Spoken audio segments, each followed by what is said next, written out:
Hi, my name is James Kitchen. I'm the Area Director for the Fellowship of Christian Athletes here in Northern Nevada. This Super Bowl 48, we have a couple of Nevada alum playing the Super Bowl, and we're going to take just a moment to go visit with these two guys.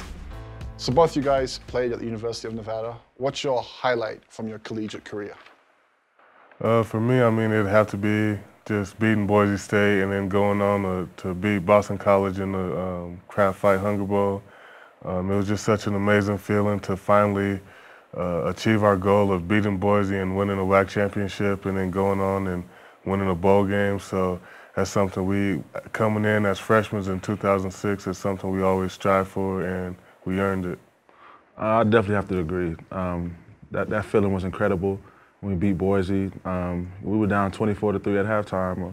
I think that was the score, but it was crazy to come back because I know a lot of fans counted us out. A lot of people left the stadium, but for us to win that game and go 13-1 and have arguably the best season in the history of the University of Nevada, it was just incredible.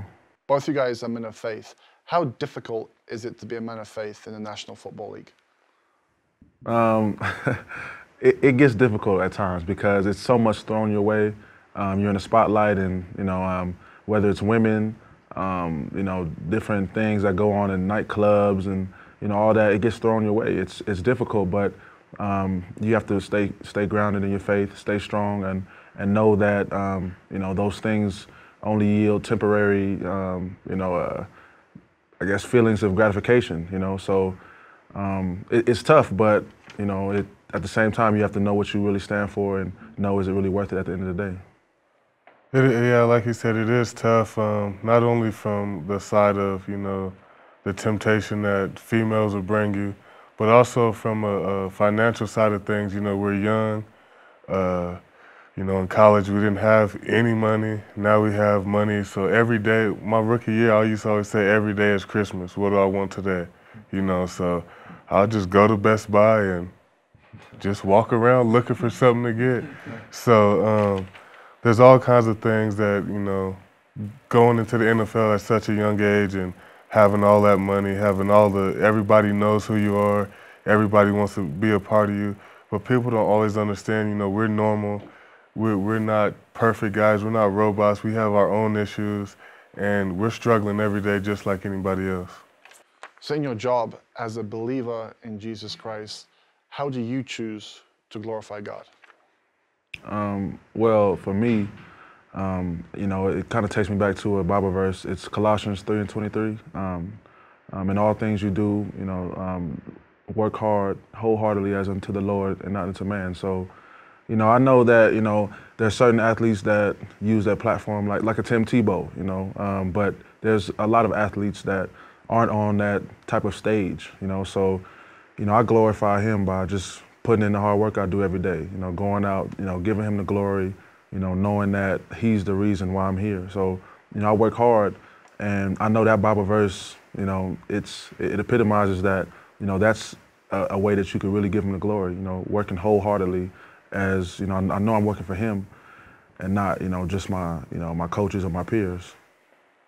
For me, every week after a game, I'm on Twitter. One of the first things I do before I do anything else is give all glory and praise to God, because I know that it's because of him that I'm here.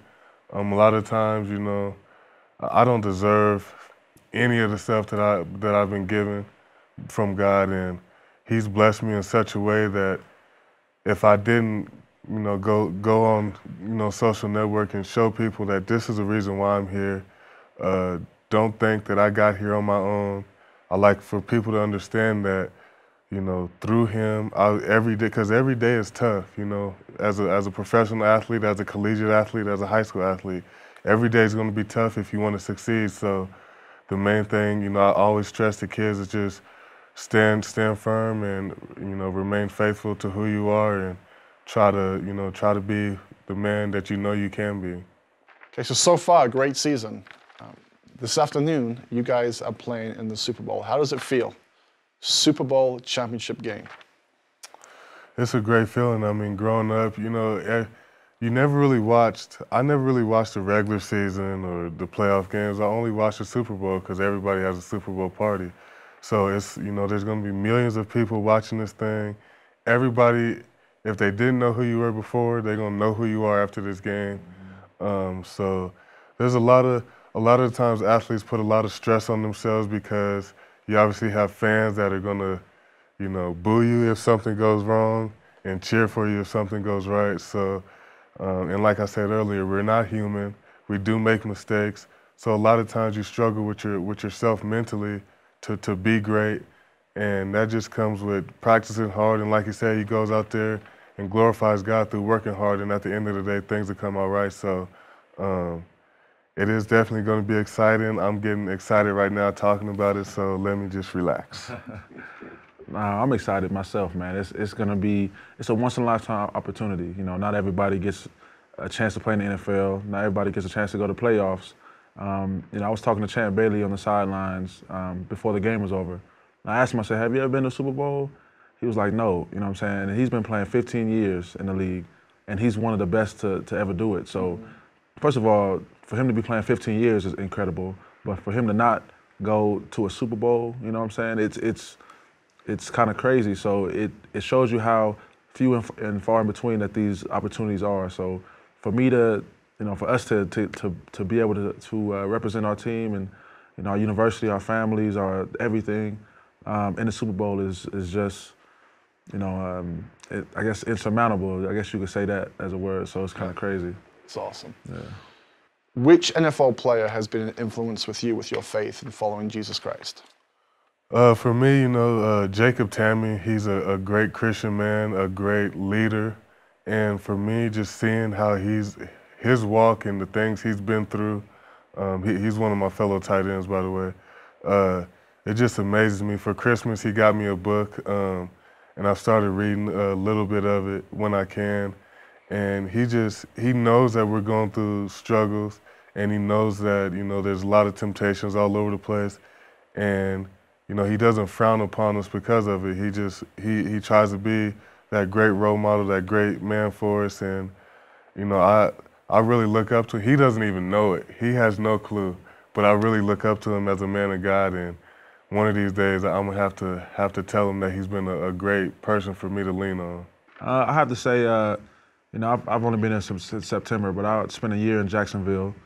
This guy named Russell Allen, he's also a linebacker, and you know, he's very strong in his faith, you know, very strong, and he doesn't even know it either, you know, but I've watched him, you know, I've seen how he acts and, you know, the things he says, the things he talks about, and, you know, how he carries himself. And, you know, I know that, okay, that's, you know, a man of God, you know, so he's one of the guys that I've looked up to in that aspect.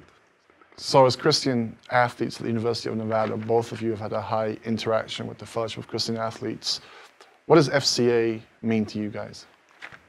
To me, it means a lot. I remember when I came into college, you know, my goals when I first came into college were to go to NFL and to get a lot of women. That was my two goals. So, you know, I started feeling empty after probably my first year. I was feeling empty inside about, you know, everything I was doing. It wasn't, you know, it wasn't fulfilling. And I met with Chris Berry, and you know, I talked to him for maybe an hour, and he invited me to a 925 Christian, you know, conference down there in Jacksonville, Florida. So, you know, after that conference, I came back and I felt like I was changed, like I was a changed man. And ever since then, I started going to, you know, the Bible studies, and, you know, I started participating, you know, the football Bible studies, you know, all the athletes Bible studies. So it changed my life a lot, because I felt like, you know, the path I was on, it wasn't, you know, pleasing in God's eyes. But once I got, you know, with the right people, because, you know, I feel like God sends people in our lives to guide us in the right direction. After that happened, I felt like things turned around. For me, it's given me a chance to share my story. You know, my freshman year in college, I had a real bad knee injury, and, you know, I was told that I'll never play football again. And, you know, as an 18-year-old kid, fresh out of high school, and they tell you, oh, you came to this university, but you have this knee injury where you can't play again. It was something where I didn't know how to handle it. I didn't know how to deal with it. So my mom started sending me scriptures, and I would just read those and go to rehab. So depressed every day, just going to rehab. And it's given me an opportunity to tell the kids, when I go talk to high schools, to tell the kids, don't never give up, have faith in Christ, and, He'll lead you. It may not be what you would want at that time, but somewhere down the line, you're gonna be like, this is exactly, what I wanted in life and didn't even know it when I was younger. So I used to always worry about, what would I do after football? All I know is football. I've never had any other kind of real job. And now it's just like, when football is done, I know that God is going to carry me to something else and to be a vessel for Him in whatever way He wants me to be. So I just stand on that and understand that through God's grace and mercy, I'll just be fine. That's awesome. So Reno is rallying around you guys, 2 of Nevada's own in the Super Bowl. How does it feel to have great support from your hometown as well as the town that you attended university at? It's a great feeling. I mean, we put a lot of blood, sweat, and tears into that program. A lot of the times Reno does feel like home because we spent so much time there. And to have everybody, supporting us and rallying around us, it's a great feeling because, we also know that we're going to have some Seattle fans that are going to probably get on our Twitter accounts and write some hateful things towards us. But at the end of the day, as long as we have that support system from Reno, from our hometowns, that's all we need. I could care less what anybody else says about me. As long as I see the positive things, I'm going to hang on to those. Yeah, I mean, I saw a picture on the internet yesterday, I guess honoring us too for, making it to the Super Bowl. I'm not sure if there's ever a Nevada player to win a Super Bowl. Maybe, probably. 4, actually. I just searched it yesterday. 4, okay, well, that's fine. Well, that's fine. Maybe we'll be the 5th and 6th. So, there you go. It's amazing. Even though, we're a couple years removed, from the city and from the program, but they're still behind us. They still have our backs, and that's just, amazing. So guys, definitely you guys take the field in Super Bowl 48 in New Jersey. We're wishing you all the best. Gonna get that W, and we hope to see you back in Reno sometime soon. Absolutely. All right. The FCA has supported us in our collegiate and professional careers for a long time. And we would like to give you guys the opportunity to support FCA by visiting fcanevada.org.